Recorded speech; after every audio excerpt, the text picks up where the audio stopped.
आज का जो सत्संग है उसमें धर्मदास जी, संत रविदास जी और सतगुरु कबीर साहेब के बीच में चर्चा होती है कि आत्मा वास्तव में है क्या। क्या ये केवल परमात्मा का अंश है या स्वयं परमात्मा है, या फिर जिसे हम आत्मा कहते हैं वो कुछ और ही है। कबीर साहब ने जो कहा आत्म परमात्म एक है, उसका अर्थ क्या कुछ और था जिसे हम नहीं समझ पाए। और इसके साथ साथ जानेंगे कि जब व्यक्ति मर जाता है, अब परमात्मा तो सब जगह है, वो कण कण में है, तो उस मरे हुए व्यक्ति में भी तो है, फिर वो मर कैसे जाता है। ऐसा क्या है जो मर जाता है? क्या आत्मा परमात्मा से अलग है? और सत्संग क्यों रोजाना करना चाहिए? ये सारी चीजें आज कबीर साहिब, संत रविदास जी और धर्मदास जी की इस चर्चा से हम जानेंगे। तो ध्यान से सुनिए। सतगुरु कबीर साहिब कहते हैं कि सत्संगत नित जाना रे साधो, सत्संगत नित जाना, कर्म भर्म की मिटे रे कल्पना, भव सागर तर जाने रे साधो, सत्संगत नित जाना। कि सत्संग में रोजाना जाओ ताकि इस भव सागर से पार हो सको।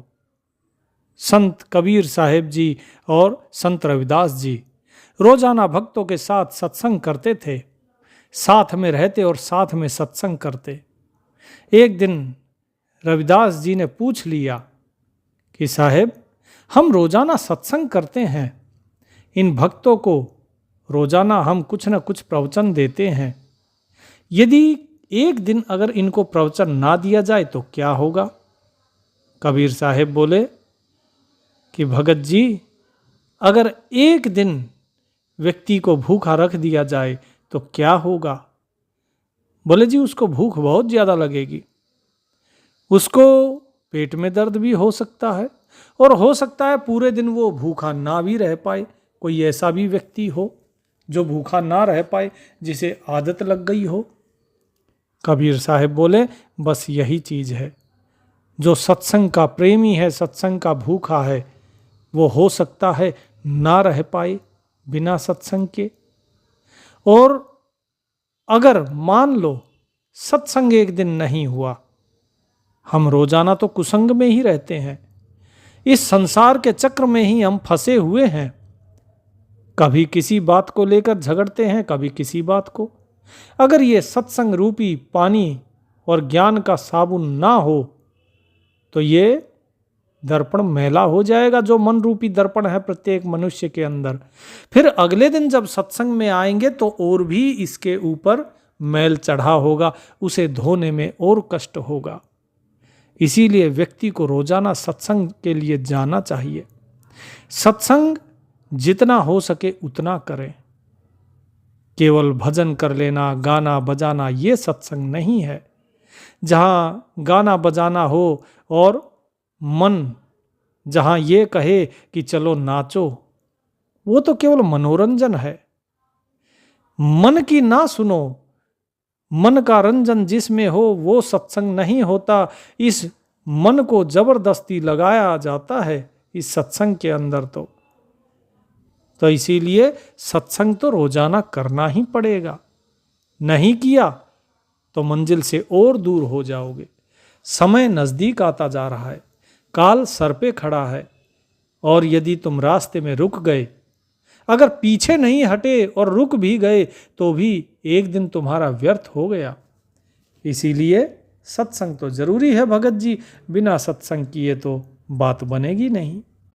धर्मदास जी ने कहा कि सत्य वचन है साहिब, बिना सत्संग के कल्याण नहीं हो सकता, लेकिन एक चीज का अनुभव मुझे करना है, एक चीज मुझे बड़ी बेचैन करती है। तो कबीर साहिब ने कहा कि बोलो। बोले, आप सर्वज्ञ हो, सब जानते हो, आपने मुझे ज्ञान दिया, आपने बताया किस प्रकार की सृष्टि ये उत्पन्न हुई और कितनी बार ये सृष्टि ये बिगड़ चुकी है, बार बार बनती है। आपने बार बार हमें माया से सतर्क रहने को भी कहा, लेकिन ये माया उत्पन्न कैसे होती है, ये माया पैदा कैसे होती है और ये माया किस प्रकार समाप्त होगी, आखिर कहाँ से आई ये माया, इस बारे में भी जरा भेद बताइए। कबीर साहब बोले ये तो बड़ी आसान सी बात है। तुम मुझे ये बताओ कि जब तुम सुबह उठते हो तो सूर्य को कभी पानी दिया तुमने? बोले हाँ जी, मैं तो जब पहले आपकी शरण में आने से पहले नित्य प्रतिदिन सूर्य को अर्घ देता था। बोले ठीक है, तो मुझे ये बताओ कि क्या सूर्योदय से पहले भी तुम्हारी परछाई होती थी? बोले जी नहीं। अच्छा, तुम्हारी परछाई सूर्योदय के बाद ही होती थी? बोले हाँ जी बिल्कुल साहब। तो कबीर साहब ने कहा, बस यहीं धोखा खा गए। तुम्हें लगता है कि सूर्योदय के बाद तुम्हारी परछाई है, लेकिन ऐसा नहीं है धर्मदास जी। इस परछाई ने तो सूर्योदय से पहले तुम्हें घेरा हुआ था पूर्ण रूप से। पूरी तरीके से अंधकार ही अंधकार था। परछाई है क्या? ये तुम्हारी जो छाया है, ये है क्या? ये छाया एक अंधकार ही तो है। जहां प्रकाश ना पड़े वहां छाया है। जिस प्रकार सूर्य सिर पर आता है तो वृक्ष की परछाई नीचे आ जाती है। जब सूर्य पश्चिम की तरफ जाता है, परछाई पूरब की तरफ, क्योंकि उस स्थान पर सूर्य का प्रकाश नहीं है, तो वो जो अंधकार है वो परछाई के रूप में प्रतीत होता है। धर्मदास जी ने कहा कि सत्य कह रहे हैं साहिब, मैं ही अल्प बुद्धि हूं जो ये सोच बैठा कि प्रकाश आने पर परछाई आती है। कबीर साहब बोले, अब समझ आया? बोले जी, लेकिन इसको हटाने का अब क्या उपाय किया जाए, बताइए धर्मदास जी। बोले जी, अब ये मैं कैसे बता सकता हूं? तो संत रविदास जी बोले कि साहेब, अगर चारों ओर प्रकाश हो तो परछाई अपने आप नहीं होगी। कबीर साहब ने कहा, बिल्कुल सही उत्तर दिया है संत जी आपने। यदि प्रकाश चारों ओर होगा तो अंधकार होगा ही नहीं, और जब अंधकार नहीं होगा तो प्रकाश ही प्रकाश, छाया है ही नहीं। फिर दीपक अगर चारों ओर हो जाए तो परछाई होगी ही नहीं, अंधेरा होगा ही नहीं। ठीक इसी प्रकार ये माया और छाया एक जैसी है। माया छाया एक सी, बिरला जाने कोय, भागत के पीछे पड़े सन्मुख आगे सोए। ये माया और छाया दोनों एक जैसी ही है। लोग इन्हें अलग अलग समझते हैं, नहीं, ये दोनों एक जैसी हैं। सृष्टि का कण कण आपको ज्ञान देता है। अब बताइए, ये परछाई आपको ज्ञान दे रही है माया के बारे में कि भाई अगर तुम भागोगे तो मैं तुम्हारे पीछे भागूंगी। ऐसा ही होता है कि नहीं?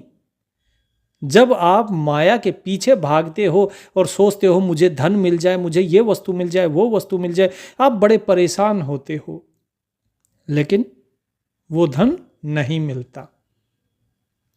लेकिन यदि आप उससे पीछा छुड़ा के भागते हो तो ये माया आपके पीछे लग जाती है, अनेकों अनेक प्रकार के लोभन प्रलोभन देती है।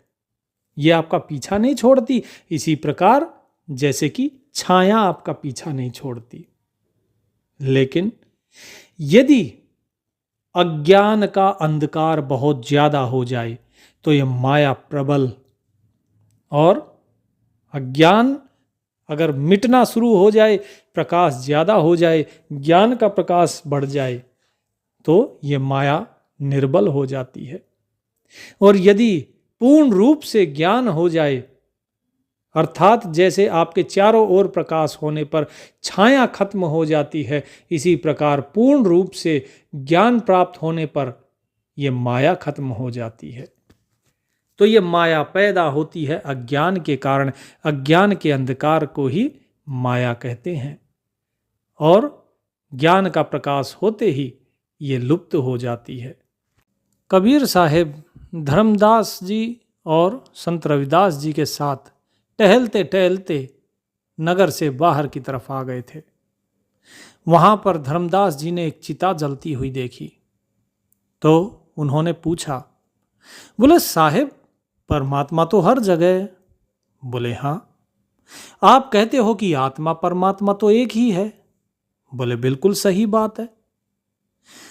आत्म परमात्म एक है नूर जहूर, बीच में झाई कर्म की ताते लागे दूर।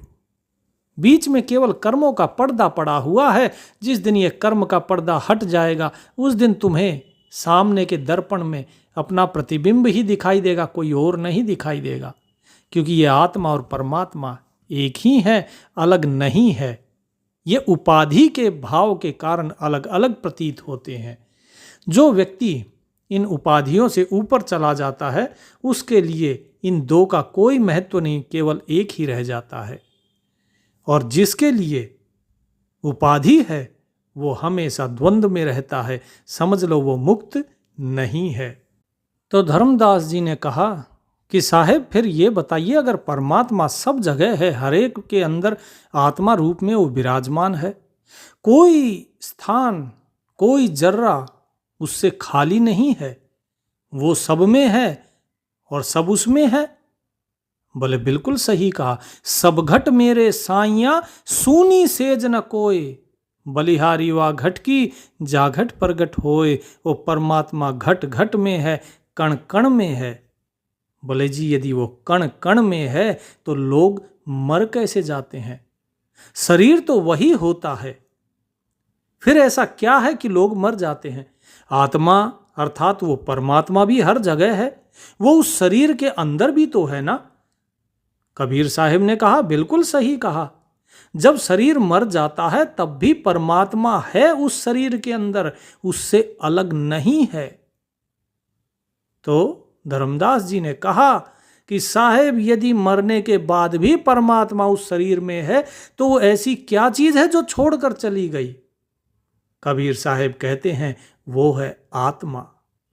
अब धर्मदास जी थोड़ा विचलित हो गए। बोले जी कभी तो आप कहते हैं आत्मा परमात्मा एक है, और अभी आप कह रहे थे कि हाँ शरीर के मरने बाद भी परमात्मा वहां पे है, और अब आप कह रहे हो कि आत्मा छोड़कर चली जाती है।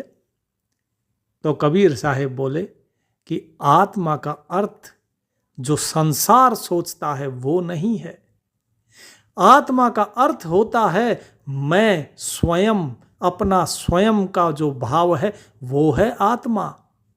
आत्म मतलब मैं, आत्मन मतलब मेरा स्वरूप, आत्मज मतलब मेरा पुत्र, आत्मजा मतलब मेरी पुत्री।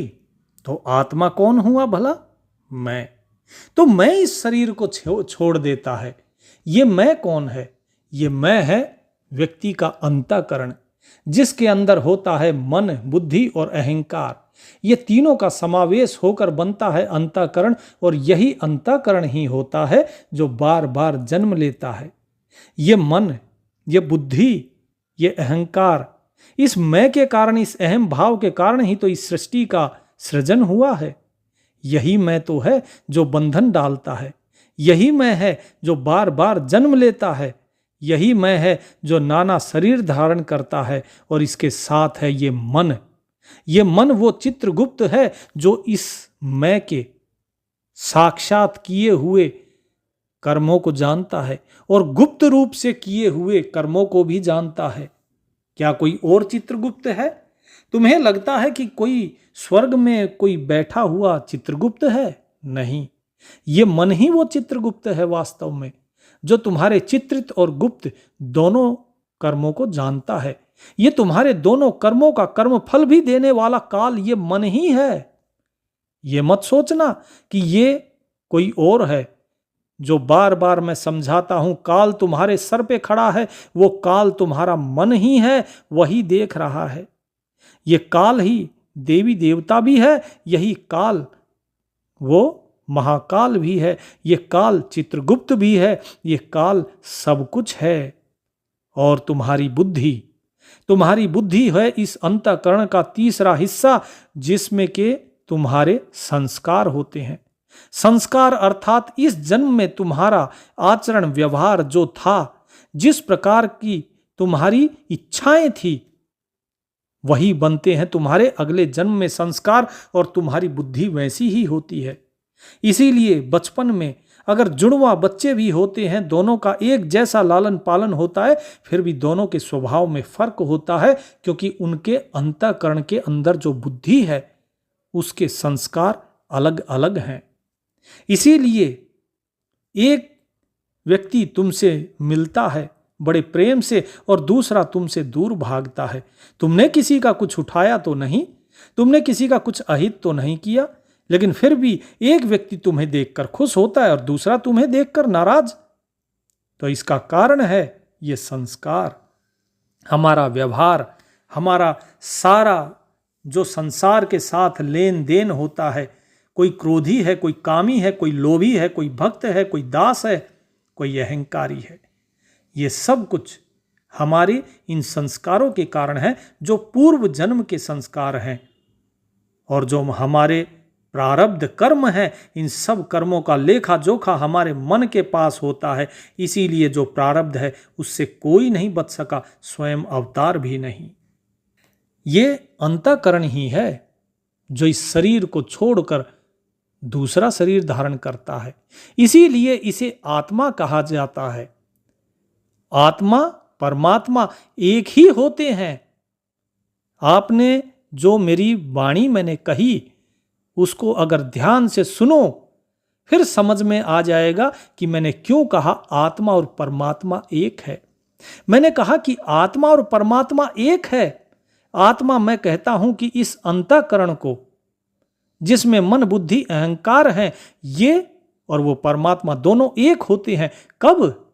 जब बीच में झाई कर्म की ताते लागे दूर, कि बीच में जो तुम्हारे कर्मों की, कर्म फल की जो तुम्हारी पर्दा पड़ा हुआ है, जब वो हट जाएगा तब एक है।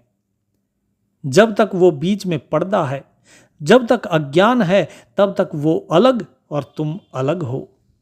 इसीलिए पहले इस द्वंद्व को ही खत्म कर दो। जिस दिन तुम्हारे मन से ये द्वंद्व खत्म हो गया, उस दिन तुम्हारे कर्म भी क्षीण हो जाएंगे और तुम्हारा मन निर्मल हो जाएगा और तुम उसके साथ एक हो जाओगे, जिसके तुम वास्तव में अंश हो। बूंद समुद्र में मिल जाएगी। अन्यथा ये अंतःकरण बार बार अपने कर्मों के हिसाब से जन्म लेता रहेगा और मरता रहेगा। इस शरीर को त्यागने वाला जो आत्मा चला गया, वो आत्मा नहीं जिसे मैंने परमात्मा कहा, वो है अंतःकरण। मन बुद्धि और अहंकार का समावेश, वो है अंतःकरण। हे धर्मदास जी, इस अंतःकरण को शुद्ध करो। जो इस अंतःकरण को शुद्ध कर लेता है, जिसका मन शुद्ध हो जाता है, जिसका मन निर्मल हो जाता है, जिसकी बुद्धि पावन हो जाती है, वो जन्म मरण के इस भय से मुक्त हो जाता है। कबीर मन निर्मल भया जैसे गंगा नीर, पीछे पीछे हरि फिरे कहत कबीर कबीर। कबीर साहेब बोले, हे धर्मदास जी, हे रविदास जी, दोनों सुनिए। यदि ये मन निर्मल हो जाए तो वो परमात्मा स्वयं तुम्हारे पीछे पीछे तुम्हारा नाम पुकारते पुकारते भागेंगे, क्योंकि ऐसे ही भक्त तो सभी को प्रिय होते हैं। ये संसार जब तुमसे प्रेम करेगा तो जरा सोचो, वो तो परमात्मा है, वो मालिक है, तुम उसके दास हो। क्या वो ऐसे इंसान को, ऐसे भक्त को छोड़ सकते हैं? कदापि नहीं। उनका प्रेम तुमसे अगाध होगा, अथाह होगा। वो तुम्हें कभी नहीं छोड़ेंगे, तुम उसके साथ एक हो जाओगे। इसीलिए पहले अपने मन को जानो, क्योंकि तुम स्वयं को मन समझे हुए हो। बोले कबीर साहेब, हम कैसे जाने अपने मन को? बोले अनुभव के द्वारा। मैं तो कितनी बार कह चुका हूं कि अनुभव करो, अनुभव के द्वारा जाना जाएगा। बोले कैसे अनुभव करें? तो कबीर साहेब ने कहा कि हे रविदास जी, जरा धर्मदास जी को बताइए कि जब आपके ऊपर कोई कटाक्ष करता है तो आप किस प्रकार से अनुभव करते हैं अपने क्रोध का? तो संत रविदास जी ने कहा कि धर्मदास जी, मैंने इस जाति भेद को बहुत सहा है। जब कोई मेरे ऊपर, शुरू में जब मैंने ज्ञान प्राप्त नहीं किया था और मुझे कोई कुछ कहता तो मुझे क्रोध आता, लेकिन गुरुदेव ने मुझे समझाया कि क्रोध को दिखाओ मत, बाहर ना दिखाओ, क्रोध को अंदर अनुभव करो। ये क्रोध आया तो क्यों आया? पहले मेरे मन में विचार आता था कि दूसरे ने गलती करी इसलिए आया। फिर गुरुदेव ने बताया कि गलती करने वाला दूसरा था, कर्म करने वाला दूसरा था। यह तो दूसरे का कर्म है, क्रोध तुम्हें क्यों आया? और जब धीरे धीरे मैंने इस चीज का अनुभव शुरू किया कि क्रोध क्यों आया, क्योंकि मेरी अपेक्षा थी कि कार्य जैसे हुआ वैसे नहीं होना चाहिए था, यह मेरे अनुसार होना चाहिए था। फिर जब इसके बाद और गहरे में गया तो मुझे समझ आया कि ये जो मैं है ये अहम है। इस अहम के कारण ही क्रोध आता है, क्योंकि जब इस अहम की तुष्टि नहीं होती तब क्रोध आता है। इसीलिए ये अहम ही है इस क्रोध का कारण। तो कबीर साहब बोले कि धर्मदास जी अब समझे, जिस प्रकार संत रविदास जी अपने क्रोध का अनुभव करते हैं, उसे देखते हैं, ये क्रोध कहां से आया, ये क्रोध क्यों आया, इसके पीछे का मूल कारण क्या था, उसके पीछे कौन है, उस कारण के पीछे। जब तक ये उस चीज का विश्लेषण करते, क्रोध समाप्त हो जाता। ठीक इसी प्रकार आप अपने मन का विश्लेषण करो, अनुभव करो इसे कि ये मन क्या कर रहा है, ये मन क्या विचार कर रहा है, कौन है ये, किस प्रकार के विचार आए, इसे मैंने किधर चलाना चाहा और ये किधर चला। जब इस प्रकार अनुभव करोगे तो धीरे धीरे आप देखोगे कि आपके विचार ही शांत हो गए, क्योंकि आपने उस मन को ढूंढना शुरू कर दिया तो मन छुप जाता है, वो शांत हो जाता है कि मुझे कोई पकड़े नहीं। जिस प्रकार एक चोर होता है, चोर आवाज करना बंद कर देता है, एकदम शांत हो जाता है पकड़े जाने के भय से, क्योंकि चोर कभी पकड़े नहीं जाना चाहता। इसी प्रकार ये मन भी चोर है, ये छुपा रहना चाहता, ये पकड़े नहीं जाना चाहता। तो जब तुम इसको देखना शुरू करोगे तो ये अपने आप शांत हो जाएगा, ऐसा बन जाएगा जैसे कि बहुत सज्जन हो। इससे सज्जन दुनिया में कोई चीज हो ही नहीं, इसके विचार एकदम शांत हो जाएंगे। लेकिन जब तुम नजर इस पे बना के रखोगे, निगरानी करते रहोगे, तो ये लगातार शांत रहेगा। और जब भी ये इधर उधर भटके तो इसको फटकार लगाओ। फटकार किसकी? नाम की, ज्ञान की। तो ये फिर से शांत हो जाएगा। यही है मन को समझने का तरीका। तो धर्मदास जी ने कहा कि हे साहिब, लेकिन गीता में तो कहा गया है कि आत्मा है जो कि नया वस्त्र धारण करती है, पुराने वस्त्र को त्याग कर। कबीर साहिब ने कहा बिल्कुल सही कहा है। वो आत्मा वास्तव में वही अंतःकरण है जिसको अभी मैंने आपको बताया है। गीता में सारी चीजें विस्तार से नहीं बताई हैं। गीता केवल संक्षेप में सुनाई गई थी, अर्जुन के जो दुविधा थी, जो द्वंद्व था, उसे दूर करने के लिए। मात्र 1-2 दिन के अंदर इस पूरे जीवन को आपको अनुभव नहीं कराया जा सकता। इसके लिए मेहनत करनी पड़ती है, सत्संग करना पड़ता है। तो इसलिए हे धर्मदास जी, इसका अनुभव करो, और इसका अनुभव करने का तरीका है सत्संग। सत्संग इसीलिए हमेशा करना चाहिए, क्योंकि जैसे ही हम सत्संग से वापस संसार की तरफ जाते हैं तो हम उस सार को भूलने लगते हैं, हम संसार में रमने लगते हैं। तो ये सत्संग जो होता है, ये सत्संग फिर से उस संसार की चढ़ी हुई मैल को धो देता है। तुम निर्मल होके फिर जाते हो संसार में और फिर वापस आते हो। यह सत्संग तब तक करना है जब तक कि तुम्हारा जो संसार है वो भी निर्मल ना हो जाए, वो भी सत्संगमय ना हो जाए। जब तक तुम्हारा मन इस सत्संग में रमने ना लग जाए। अभी तो तुम्हारा मन जैसे संसार में लगेगा तो तुम संसारी हो जाओगे, गृहस्थ में रमे तो गृहस्थी हो गए, अगर तुम चोरी करने में लगे तो तुम चोर हो गए, सन्यास में लगे तो सन्यासी। यही है तुम्हारे मन की दशा। अपने इस मन को मार डालो, इस मन को समाप्त कर दो। धर्मदास जी बोले जी मन को समाप्त कर दें, क्या वो सत्संग से समाप्त हो सकता है? कबीर साहब बोले कि मन को समाप्त करने का अर्थ है कि मन को संसार से उस सार की तरफ मोड़ दो, तो ये संसार की दृष्टि में मरण हो गया उसका, वो संसार की नजर में मर गया। माया मरी न मन मरा, मर मर गए शरीर, आशा तृष्णा ना मरी, यों कह गए कबीर। न ये मन मरता है न ये माया मरती है, ये पूरे संसार में जितने शरीर हैं ये मरते जा रहे हैं। क्यों? क्योंकि अज्ञान है। लेकिन जैसे ही ज्ञान हो जाएगा ये माया समाप्त हो जाएगी, ये मन ये संसार की तरफ से हट के और परमात्मा की तरफ चल देगा। कबीर मन मृतक भया, दुर्बल भया शरीर, पाछे लागे हरि फिरे, कहें कबीर कबीर।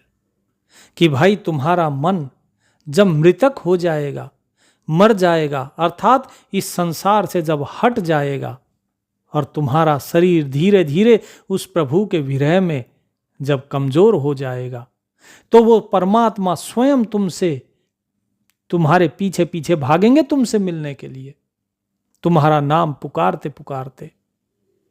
तो धर्मदास जी ने कहा कि साहब क्या ये मन एक बार अगर मान लो परमात्मा में लग गया, अर्थात मृतक हो गया, तो फिर से जिंदा तो नहीं हो जाएगा ना ये। कबीर साहेब बोले कि मन को मृतक देख के मत माने विश्वास, साध जहां लो भय करे, जब लग पिंजर श्वास। कि भाई इस मन को मरा हुआ जानकर ये मत सोचो कि ये दोबारा नहीं जग जाएगा, दोबारा नहीं उठेगा, ये फिर उठ के खड़ा हो जाता है। इसीलिए ये विश्वास मत करो कि मन मर गया ना। साधु लोग तो तब तक भयभीत रहते हैं कि ये मन वापस ना उठ जाए, जब तक इस शरीर के अंदर श्वास रहते हैं, तब तक जब तक शरीर में श्वास है ये मानकर चलो कि ये मन कभी भी खड़ा हो सकता है। इसलिए हर पल सावधान रहो, हर पल साक्षी भाव रखो, मौन रखो, अपने मन को शांत बना के रखो, इस पर नजर बना के रखो।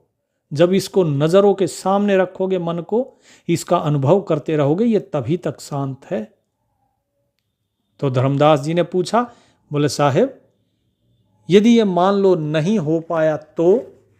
अगर मान लीजिए आज मेरा मन शांत है, ये धीरे धीरे परमात्मा की तरफ आपकी कृपा से चल पड़ा, और अभी मेरे मन में एक दो प्रश्न जो हैं इनसे आपने उत्तर देके इनका इस मन को शांत कर दिया, क्या मैं नाम सुमिरन करता रहूंगा तो ये मन लगातार शांत रहेगा? अगर ये जाग गया बीच में तो? ये फिर से अगर संसार की तरफ थोड़ा बहुत इधर उधर हुआ तो क्या होगा? कबीर साहिब बोले, मैं जानो मन मर गया, मर के हुआ भूत, मुँह पीछे उठ लगा ऐसा मेरा पूत। कि भाई मैं समझता हूं इस चीज को, तुम सोचते हो कि ये मन मर गया, लेकिन नहीं, ये मन की जो है ये मरने के बाद फिर भूत बन जाता है ना, जैसे व्यक्ति, ये मन का भी ऐसे ही खेल है। तुम सोचोगे कि ये मर गया, लेकिन ये फिर खड़ा हो जाएगा और तुम्हारे पीछे लग जाएगा, जैसे लोगों के पीछे कहते हैं ना कि भूत लग गया भूत। बोले ये ऐसा है ये कि मेरे पीछे लग जाएगा। ये मन इतनी आसानी से नहीं मरता है। मरते मरते जग मुआ, मरते मरते जग मुआ, औसर मुआ न कोय, दास कबीरा यो मुआ, बहुर न मरना होए। कि भाई मरते मरते तो सारा जग चला गया, सारा जगत मर गया, लेकिन ये मन बिल्कुल जब आखिरी समय आ जाता है व्यक्ति का, जब मरणासन्न हो जाता है वो, तब ये मन खड़ा हो जाता है। पूरी उम्र जो व्यक्ति वैराग में रहा, ये अंत समय में क्या कहता है? मरते मरते इसका मोह जागता है और कहता है मेरा पुत्र नहीं आया, मेरे 2 बेटे थे उनमें से एक बेटा नहीं आया, मेरे पोते थे एक पोता नहीं आया, एक बार उसे देख लूं। ये मन अंत समय में इस प्रकार से खड़ा हो जाता है और वहीं पे व्यक्ति फंस जाता है। इसीलिए हर पल साधु सावधान रहते हैं, ताकि जब आखिरी सांस निकले तब भी ये मन शांत रहे, तभी मुक्ति होगी। क्योंकि जीते जी तो मुक्ति यही है कि उन्होंने अपने मन को शांत कर लिया। जब मन ही मुक्त हो गया तो मुक्ति तो हो ही गई, लेकिन मरने से पहले इसको जगाना नहीं। एक बार अगर ऐसा कर दिया तुमने तो फिर बार बार तुम्हारा मरना नहीं होगा। मरना है तो ऐसे मरो कि ये मन अंतिम समय तक मरा रहे। वैद मुआ रोगी मुआ, मुआ सकल संसार, एक कबीरा ना मुआ, जाके नाम आधार। कि ये संसार मर जाएगा और मरता आ रहा है। वैद भी मरे हैं, रोगी भी मरे हैं, कोई नहीं बचा यहाँ पे। लेकिन बचेगा तो कौन? बचेगा वो जो केवल नाम के आधार पे है। जिसका मन नाम के आधार पे है वही व्यक्ति बचेगा। यहाँ पे मरने और बचने का भेद क्या है? यहाँ पे बचने का अर्थ है मुक्त होना, और मरने का अर्थ है कि जन्म मरण के चक्र में फंसना। कि वैद भी जन्म मरण के चक्र में फंसे, रोगी भी फंसा, और ये सारा संसार मर के फिर से जन्म लेता है और इस चक्र में फंसता है। लेकिन जो नाम के आधार हो जाता है वो नहीं फंसता। तो धर्मदास जी ने कहा, बोले साहेब आज मुझे आपने उन प्रश्नों के उत्तर दिए जिनकी दुविधा मेरे मन में बहुत दिनों से चल रही थी। कौन मरता है? शरीर छोड़ के कौन जाता है? यदि परमात्मा सब जगह है तो ये मन मरता कैसे है और कैसे इस मन को देखा जाए? सत्संग किस प्रकार से रोजाना करना चाहिए, क्यों करना चाहिए, उसका कारण क्या है, ये सारा भेद आपने बताया, उसके लिए कोटि कोटि धन्यवाद। जीवन से मरना भला, जो मर जाने कोय, मरने पहले जो मरे, अजर अमर सो होए। कि भाई इस जीवन से तो मरना अच्छा है। यदि कोई मरना जानता हो तो मरना वो होता है जो जीते जी मरे, जो मृत्यु आने से पहले स्वयं ही मरे, अर्थात जीते जी जो मृतक हो जाए वो अजर अमर हो जाता है। कहने का अर्थ है कि संसार से, इस शरीर से जब मुक्त होंगे, इस शरीर से मुक्त होने से पहले जो वास्तव में उस मुक्ति को पाले वही अजर है, वही अमर है। अर्थात जो अपने आत्म स्वरूप या उस परमात्मा के साथ एक हो जाए जीते जी, वही मुक्ति है। बाकी तो ये देह छोड़कर तो ये संसार मरता आया है, उससे कोई अमर नहीं होता। अमर होना है तो नाम के साथ, प्रभु के साथ एक होकर मरो। इसीलिए कबीर साहिब ने एक शब्द भी कहा है, अवधू जीवत में कर आशा, मुए मुक्ति कहे गुरु स्वार्थी, झूठा जग विश्वासा। कि भाई जीते जी ही उस मुक्ति की आशा करो, क्योंकि मरने के बाद मुक्ति नहीं होती। जो जीते जी मृतक हो गया, जिसने जीते जी अपने मन को साध लिया, मार दिया, केवल वही मुक्त है। जिसका मन जीते जी में नहीं मरा, वो मरने के बाद मुक्ति नहीं पा सकता। सत साहिब।